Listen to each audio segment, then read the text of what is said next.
ప్రభు అయిన క్రీస్తు యేసు నామములో మీకు సర్వ శుభములు కలుగునుగాక. లేఖనాన్ని చదువుదాము. 2 తెస్సలోనికీయులకు రాసిన పత్రిక 3వ అధ్యాయం 3వ వచనం. ప్రభువు నమ్మదగిన వాడు, ఆయన మిమ్మల్ని స్థిరపరచి దుష్టత్వం నుండి కాపాడును అంటున్నాడు.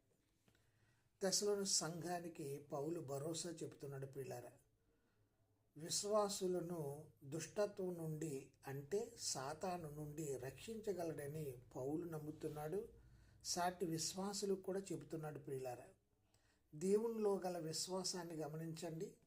ప్రభువే వారిని బలపరిచి సాతాను నుండి కాపాడతాను అని చెబుతున్నాడు. ప్రభు నమ్మదగిన వాడు. ప్రియులారా, సాతాను నుండి, సాతాను ఆవహించిన దుష్టత్వం గల ప్రజల నుండి కూడా ఆయన మనల్ని కాపాడతాడు, మనల్ని బలపరుస్తాడు, స్థిరపరుస్తాడు. విశ్వాసంలో స్థిరపరిచి పరలోకాన్ని